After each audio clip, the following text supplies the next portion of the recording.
Thank you, Mr. Chairman. The very sad fact is that we were denied access to almost anything meaningful that would allow us to verify. Can you be specific? Absolutely, Senator. Let's talk about the paper backups on the electronic machines.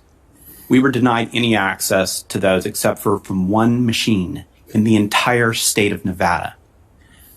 We were denied that access. That I wish I could have quoted Mr. Krebs when we were fighting our discovery fights at the in Nevada, saying how important it was to get access to these. We couldn't see any paper backups, and on top of that, the printers on the machine were malfunctioning at such a high rate.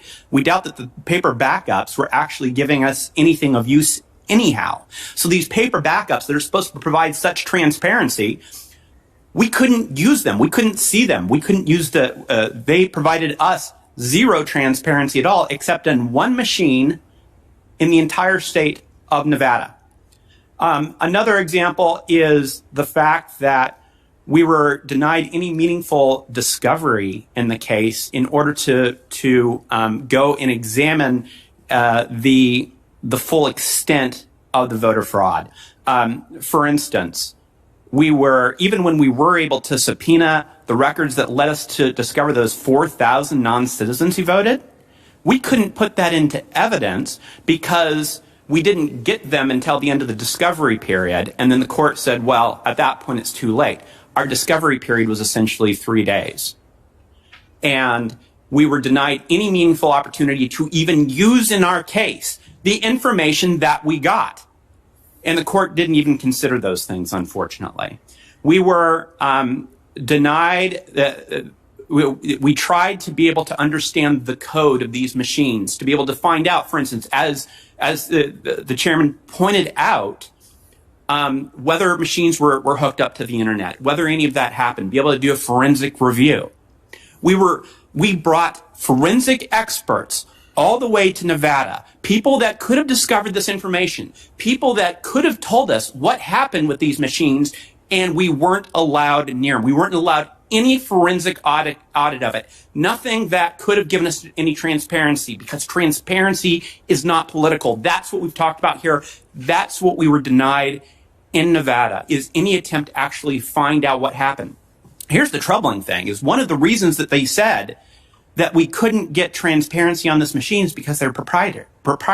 The information, the coding was proprietary.